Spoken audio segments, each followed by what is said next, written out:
베트남 남부 지역 벤제시에 사는 동갑내기 부부 투엔과 응우엔. 그런데 이들 부부가 함께 외출만 했다 하면 할머니랑 같이 나왔나 봐. 연상연하 커플인가? 나이차 너무 난다. 이렇게 늘 오해를 받곤 하는데요. 동갑내기라면서요? 응? 동갑내기인데 왜 할머니가? 10년 전인 2008년. 당시 23살의 동갑내기였던 응우엔과 투엔은 비록 가진 것은 없지만 행복한 부부였습니다. 그런데 어느 날. 여보, 나 맛있는 거 먹고 싶어. 오늘은 해산물이 땡기네? 뭐야? 연기를 잘하니까 이쪽을 자꾸 보게 돼. 원래 앞을 보고 해야 되는데. 정말 저희들의 후진 연기랑 처음이네요. 비록 어려운 형편이었지만 아내를 위해 근처 해산물 식당에서 외식을 했는데요. 그날 밤 아내 응우엔의 몸 상태가 좀 이상했습니다. 무슨 탈이 났는지 계속 화장실을 들락날락하다 겨우 몇 시간 눈을 붙였을까요? 다음 날 아침 거울을 본 응우엔. 웬 할머니가 거울 앞에 서 있었습니다. 어머, 무슨 말이야? 어머머머! 어머머! 이게 어떻게 된 거예요? 아, 저게 말이 돼요? 문제가 된 것은 바로 해산물. 어머. 알고 보니 응유에는 심각한 해산물 알레르기가 있었던 겁니다. 급한 대로 약국을 찾아 알레르기 약만 처방받았는데요. 아이고. 하지만 몇 달? 아니, 1년. 그리고 무려 10년이 지난 지금까지도 70대 얼굴 그 상태 그대로랍니다. 그게 가능한 얘기인가? 아니 뭐 병원에 많이 가봤을 텐데 방법이 없는 거예요? 한 의사는 비만 세포가 비정상적으로 피부와 내부 장기에 축적되는 비만 세포증 가능성도 있다고 했지만요. 아직 정확하지 않은 상황이라고 해요. 예를 들어서 뭐 복숭아를 먹거나 뭐 해산물을 먹어서 입술이 갑자기 붓는다거나. 근데 일시적이에요, 대부분. 일시적이고 뭐 다음 날은 다 낫고 그러잖아요. 근데 너 어떻게 저럴 수가 있냐? 한편 다행히도 응우엔의 남편 투엔은 난 여전히 아내를 사랑해요. 지금 누구보다 힘든 사람은 아내일 거예요. 라며 아내의 큰 힘이 되어주고 있답니다. 저도 지금 어떻게 해서든 안 늙어보려고 그렇게 안간힘을 쓰는데 저분은 50년이 갑자기 확 늙어버린 건데 얼마나 진짜 비참하겠어요. 어떻게든 안 늙어보려고 하셨는데 효과가 있는 거 같아요. 어떤 노력들이? 먹는 거가 제일 중요한 것 같아요. 이너뷰티, 콜라겐, 또 히알루론산. 이런 마스크 있잖아요. 선전만. 쓰는 거? 네, 그것도 쓰고. 요즘에 많이 안 쓰는 단어를 많이 쓰시는 거예요. 요즘에 선전 많이 한다는 얘기 별로 안 해요. 네. 정겹네요, 정겹네요. 아니 근데 그래도 저분은 옆에서 지켜주시는 남편분이라도 계시지. 본인이 이제 미호님을 선전하셨어요. 네. 전국에 선전이 됐으니까 연락이 올 겁니다. 이거 실화임? 거짓 같은 진실 19. 13위 공개해주세요.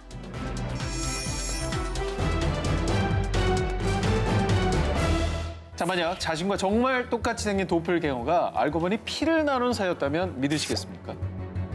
2015년 남아프리카 공화국의 모 고등학교에 입학한 13살의 소녀 카시디 너스. 그런데 카시디는 학교에 갈 때마다 친구들에게 이런 말을 듣곤 했습니다. 카시디, 우리 학교에 너랑 똑 닮은 언니가 있어. 야, 무슨 도플갱어인 줄 알았어? 자, 이렇게 자신과 도플갱어 수준으로 닮은 사람이 있다는 말에 한달음에 그 언니를 찾아간 카시디.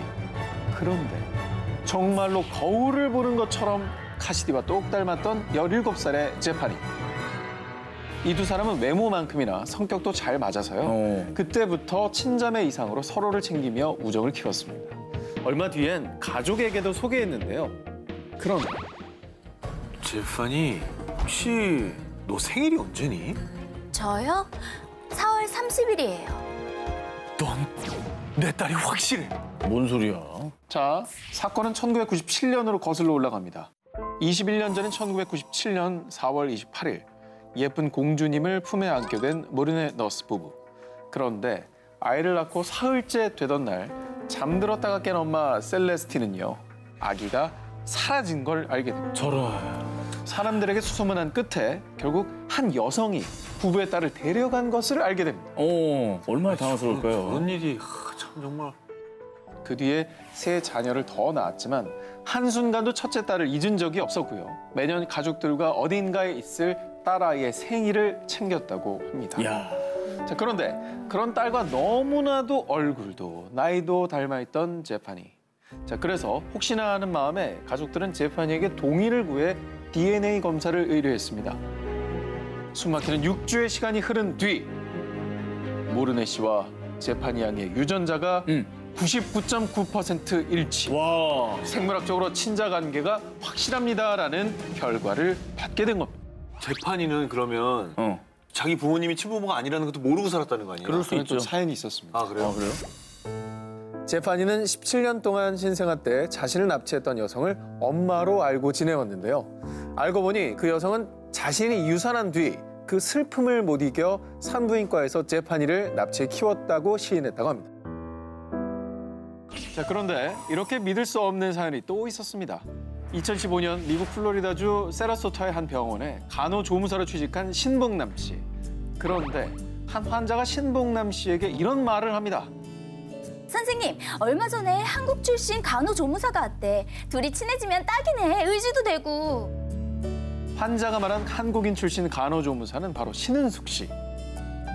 신봉남 씨와 신은숙 씨는 같은 근무조에서 근무하며 금세 친해지게 됩니다. 은숙이를 볼수록 동생이 자꾸 떠올라. 사실 봉남 씨가 어렸을 때 헤어진 동생이 있었던 겁니다. 설마.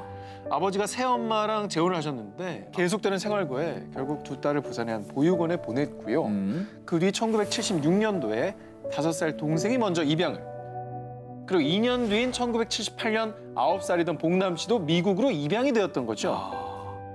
하지만 40년이라는 세월이 흘렀어도 어렸을 적 서로 의지했던 이복 동생을 잊지 못한 봉남 씨는요. 틈날 때마다 고향인 부산 등지의 보육원을 수소문했지만 안타깝게도 동생에 대한 그 어떠한 기록도 찾지 못했습니다.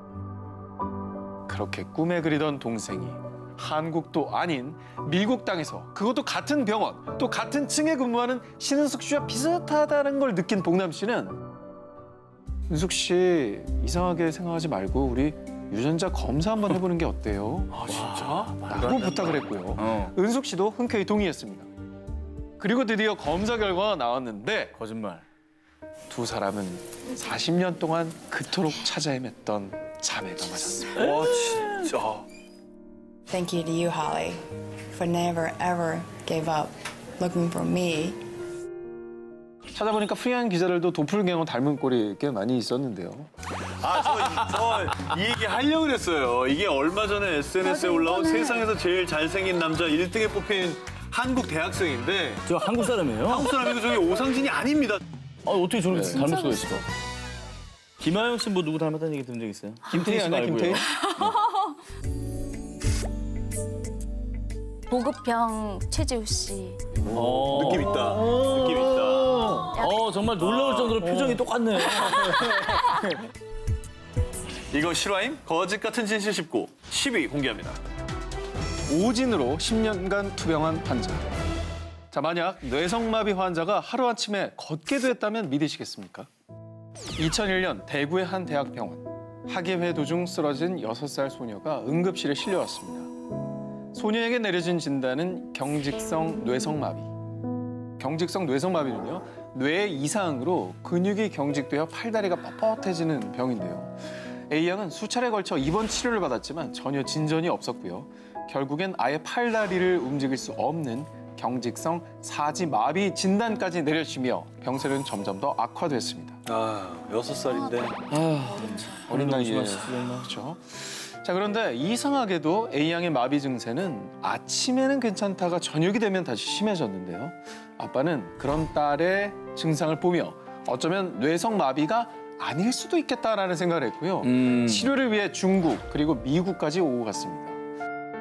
그러나 별 차도 없이 보낸 시간만 무려 10년. 아이고. 그러면서 치료비만 무려 4, 5억 원가량이 들었는데요. 하지만 결국 딸 A양은 장애 1급 판정을 받고 누워만 지낼 수밖에 없었습니다.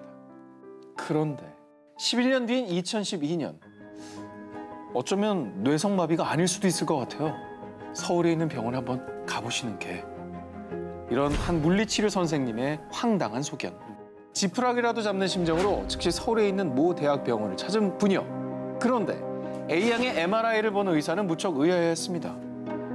아니 10년이나 누워 있었다고요? 그럴 리가 없을 텐데. 우선 약 처방해 드릴게요. 차도가 있는지 한번 봅시다. 무슨 말이야, 이게. 하지만 이런 의사의 말을 수없이 들은 분이요. 그래도 마지막으로 해보자는 생각으로 약을 복용한 A양. 그런데 말입니다. 아빠, 나 지금 걷는 거 맞죠? 이거 어떻게 된 거예요? 10년간 뇌성마비인 줄 알았던 딸은 알고 보니 세가와병이라는 희귀병에 걸린 거였습니다. 1971년도에 일본인 세가와 의사가 발견한 세가와병은 근육 수축으로 몸이 고통스럽게 꼬이는 증상을 갖고 있는데요. 어떻게? 그러니까 이걸 몰랐던 의사가 뇌성마비라는 진단을 내린 거죠. 병원의 오진으로 이 긴 시간 뼈아픈 세월을 보낸 가족들. 어머. 하지만 A양과 가족의 잃어버린 10년은 그 어떤 걸로도 보상되지 않겠죠. 부디 이런 실화는 다신 일어나지 않길 바랍니다. 2014년 미국 사우스캐롤라이나주의 한 평범한 소녀 알렉시스 마니고. 자신의 어머니 글로리아 윌리엄스의 서랍에서 자신의 아기 때 사진을 보게 됩니다. 엄만 내 어릴 때 사진 없다더니 여기 있구만. 근데 이거 어디서 본 사진인데? 얼마 전 우연히 인터넷에서 본 1998년 실종 여아 사진. 쌍둥이인가?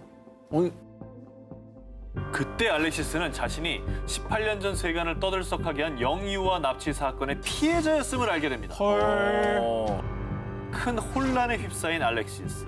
결국 알렉시스는 엄마 몰래 DNA 검사를 의뢰했는데요. 결과는 역시나 충격 그 자체. 지난 18년 동안 엄마라고 생각했던 사람이 어머. 사실은 피 한 방울 섞이지 않은 남이었던 겁니다. 진짜 충격이었겠다. 과연 이게 어떻게 된 일일까요? 20년 전인 1998년 7월 미국 플로리다주 잭슨빌의 한 병원에서 건강한 여아를 낳은 사나라 모블리. 아기한테서 열이 많이 나요. 잠시만 검사 좀 받고 올게요. 사나라의 아이를 데려간 간호사. 하지만 몇 시간이 지난 뒤에도 간호사와 아이는 돌아오지 않았습니다. 저런. 간호사. Please bring me back my child. 그 간호사의 정체는 바로 알렉시스 마니고를 납치한 지금의 엄마 글로리아 윌리엄스였습니다. 아우. 글로리아는 처음부터 자신의 신분 조작 서류까지 만들어둘 만큼 치밀한 계획을 세웠고요. 계획 먼저. 그래서 경찰이 2,500건 이상의 제보를 바탕으로 무려 18년간 수사했음에도 불구하고 범인을 잡지 못했던 겁니다. 아이고. 하지만 결국 글로리아는 2017년 1월 납치와 양육권 위반 혐의로 체포되고 말았습니다. 이 딸 알렉시스는 엄마 글로리아가 체포되기 직전에 어느 쪽이 나의 엄마인지 정의하고 싶지 않습니다 라면서 그녀를 꼭 끌어안고 눈물을 흘렸고요. 한편 비로소 18년 만에 자신의 진짜 가족에게 돌아온 그녀. 그녀는 케미아 모블리라는 진짜 이름도 되찾고 아이고. 새로운 삶을 살고 있다고 합니다. 아 다행입니다.